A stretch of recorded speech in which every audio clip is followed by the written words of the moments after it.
ಸ್ನೇಹಿತರೆ, ಎಲ್ರಿಗೂ ನಮಸ್ಕಾರ. ಫಸ್ಟ್ ರಿಪೋರ್ಟ್ ಕಾರ್ಯಕ್ರಮಕ್ಕೆ ನಿಮ್ಗೆಲ್ರಿಗೂ ಸ್ವಾಗತ.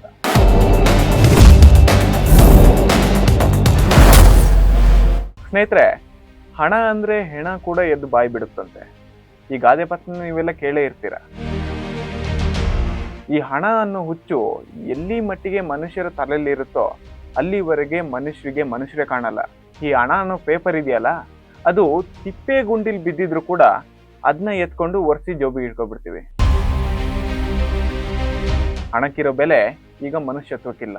ನಾನು ಯಾಕಿದ್ನ ಹೇಳ್ತಿದ್ದೀನಿ ಅಂದ್ರೆ, ಇದೇ ಹಣಕ್ಕೋಸ್ಕರ ಭೀಕರ ರೀತಿಯಲ್ಲಿ ಒಂದು ಮರ್ಡರ್ ನಡೆದಿದೆ. ಹೌದು, ನಾನಿವತ್ತು ಹೇಳಕ್ ಹೊರಟಿರೋದು ಬಳ್ಳಾರಿಲಿ ನಡೆದ ಒಂದು ಭಯಾನಕ ಮರ್ಡರ್ ಸ್ಟೋರಿನ. ಬಳ್ಳಾರಿಲಿ ಒಬ್ಬ ವ್ಯಕ್ತಿ, ನನಗೇನಾದ್ರೂ ಆದ್ರೆ ನನ್ನ ಕುಟುಂಬದವರಿಗೆ ಉಪಯೋಗಕ್ಕೆ ಬರುತ್ತೆ ಅಥವಾ ಯಾರ ಮೇಲೂ ಡಿಪೆಂಡ್ ಆಗೋದು ಬೇಡ, ನನ್ನ ಕೊನೆಗಾಲಕ್ಕಾಗ್ಲಿ ಅಂತ ಒಂದಿಷ್ಟು ಹಣನ LIC ಏಜೆಂಟ್ ಹತ್ರ ಹೋಗಿ ಇನ್ಶೂರೆನ್ಸ್ ಮಾಡಿಸಿಟ್ಟಿರ್ತಾರೆ. ಅವರ ದುರಾದೃಷ್ಟ ಎಲ್ಲಿ ಮಟ್ಟಿಗಿದೆ ನೋಡಿ. ಈ ವ್ಯಕ್ತಿ 5 ಕೋಟಿ ರೂಪಾಯಿನ ತನ್ನ ಹೆಸರಲ್ಲಿ ಇನ್ಶೂರೆನ್ಸ್ ಮಾಡ್ತಿರ್ತಾರೆ.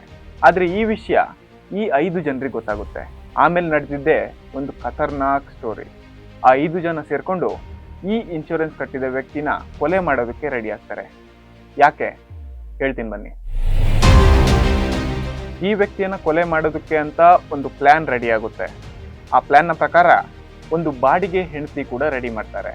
ಪ್ಲಾನ್ನ ಪ್ರಕಾರ ಈ ವ್ಯಕ್ತಿ ಏನಿದಾನೆ ದಾರಿಲಿ ನಡ್ಕೊಂಡು ಹೋಗ್ತಾ ಇರುವಾಗ ಬೇಕಂತಾನೆ ಅವನ ಮೇಲೆ ಕಾರ್ ಹತ್ತಿಸಿ ಆತನನ್ನ ಕೊಲೆ ಮಾಡಲಾಗುತ್ತೆ. ಅದನ್ನ ಮಾಮೂಲಾಗಿ ರಸ್ತೆ ಅಪಘಾತದಲ್ಲಿ ಸತ್ತಿದ್ದಾನೆ ಅನ್ನೋ ತರ ಬಿಂಬಿಸಲಾಗುತ್ತೆ. ಆದ್ರೆ ಈ ಸ್ಟೋರಿಗೆ ಒಂದು ಟ್ವಿಸ್ಟ್ ಸಿಗುತ್ತೆ.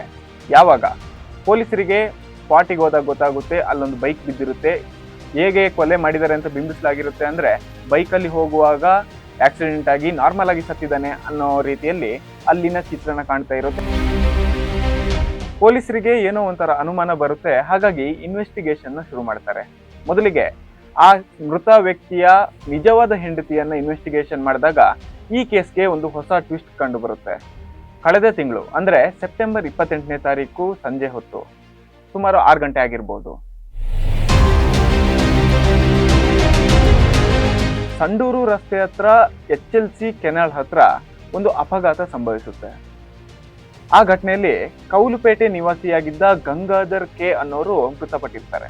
ವಿಷಯ ಗೊತ್ತಾದಂಗೆ ಪೊಲೀಸ್ ಅವರು ಅಲ್ಲಿಗೆ ಬರ್ತಾರೆ, ಆ ಪ್ಲೇಸಿಗೆ ಬರ್ತಾರೆ, ಅಲ್ಲಿನ ಕೆಲವು ಅಂಶಗಳನ್ನ ಗಮನಿಸ್ತಾರೆ. ಆದ್ರೆ ಪೊಲೀಸ್ ಅವರಿಗೂ ಏನೋ ಒಂದು ಅನುಮಾನ ಬರುತ್ತೆ, ಇದು ಕೊಲೆ ಆಗಿರ್ಬಹುದು ಅಂತ ಅನ್ಸುತ್ತೆ. ಹಾಗಾಗಿ ವಿಚಾರಣೆಯನ್ನು ಮುಂದುವರಿಸ್ತಾರೆ. ಮೊದಲಿಗೆ ವಿಚಾರಣೆಗೆ ಕರೆದಿದ್ದು ಅಂದ್ರೆ ಈ ಮೃತಪಟ್ಟ ಗಂಗಾಧರ್ ಅವರ ನಿಜವಾದ ಪತ್ನಿ ಶಾರದಾ ಅವರನ್ನ ಸ್ಟೇಷನ್ಗೆ ಕರೆಸಿ ವಿಚಾರಣೆ ಮಾಡಿದಾಗ ಕೆಲವೊಂದು ಅಂಶಗಳು ಅವರಿಗೆ ಕಂಡು ಬರುತ್ತೆ. ಹಾಗಾಗಿ ಈ ಕೇಸ್ಗೆ ಒಂದು ಹೊಸ ಟ್ವಿಸ್ಟ್ ಸಿಗುತ್ತೆ. ಶಾರದಾ ಅವರನ್ನ ವಿಚಾರಣೆಗೆ ಒಳಪಡಿಸಿದಾಗ ಅವರು ಕೆಲವು ಮಾಹಿತಿಯನ್ನು ಹೇಳ್ತಾರೆ. ಏನಂದ್ರೆ, ಗಂಗಾಧರ್ ಅವರಿಗೆ ಪಾರ್ಶ್ವವಾಯು ಅಂದ್ರೆ ಸ್ಟ್ರೋಕ್ ನ ಪ್ರಾಬ್ಲಮ್ ಇರುತ್ತೆ. ಹಾಗಾಗಿ ಅವ್ರು ನಡೆದಾಡೋದು ಕೂಡ ಕಷ್ಟಕರವಾಗಿರುತ್ತೆ. ಜೊತೆಗೆ ಅವರ ಮನೆಯಲ್ಲಿ ಯಾವುದೇ ಬೈಕ್ ಇರಲಿಲ್ಲ, 2 ವೀಲರ್ ಅನ್ನೋದು ಇರಲಿಲ್ಲ. ಹಾಗಾಗಿ ಬೈಕ್ ಅಪಘಾತ, ಅವರಿಗೆ ಬೈಕ್ ಓಡಿಸೋದಕ್ಕೆ ಬರೋದಿಲ್ಲ, ಬೈಕ್ ಅಪಘಾತದಲ್ಲಿ ಹೇಗೆ ಸತ್ರು ಅನ್ನೋ ಅನುಮಾನ ಪೊಲೀಸ್ ಅವರಿಗೆ ಕಾಡೋದಕ್ಕೆ ಶುರುವಾಗುತ್ತೆ. ಹಾಗಾಗಿ ಅಲ್ಲಿಂದ ಈ ಕೇಸ್ನ ಗಂಭೀರತೆ ಜಾಸ್ತಿ ಆಗುತ್ತೆ. ಪೊಲೀಸರು ಈ ಕೇಸ್ನ ಒಳಗೆ ಇನ್ನೂ ಆಳಕ್ಕೆ ಇಳಿತಾರೆ. ಆ ಸಮಯದಲ್ಲಿ ಪೊಲೀಸ್ ಅವರ ಕೈಗೆ ಸಿಕ್ಕಿದ್ದು 6 ಜನ.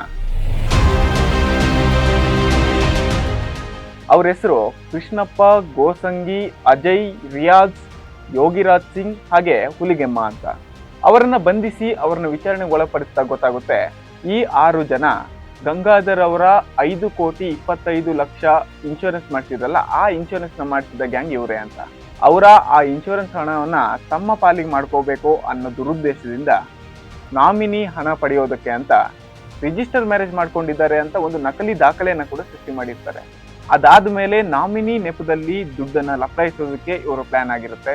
ಕೊನೆಗೆ ಪೊಲೀಸರ ಕೈಗೆ ಇವರು ಸಿಕ್ಕಿದಿರ್ತಾರೆ. ಸ್ನೇಹಿತರೆ, ದುಡ್ಡು ಅನ್ನೋದು ಮನುಷ್ಯರ ಕೈಯಲ್ಲಿ ಏನೇನೆಲ್ಲ ಮಾಡಿಸುತ್ತೆ ಅನ್ನೋದಕ್ಕೆ ಇದೊಂದು ಉದಾಹರಣೆ. ದುಡ್ಡು ಮಾಡಿದ್ರು ಕಷ್ಟ, ಆ ದುಡ್ಡನ್ನ ಇನ್ಶೂರೆನ್ಸ್ ಮಾಡಿಸಿದ್ರು ಕಷ್ಟ. ಹಣ ಮಾಡೋ ಹಂಬಲ ಇರಲಿ, ಆದ್ರೆ ಅದ್ರ ಮೇಲೆ ಆಸೆ ಬೇಡ, ದುರಾಸೆ ಅಂತೂ ಬೇಡವೇ ಬೇಡ.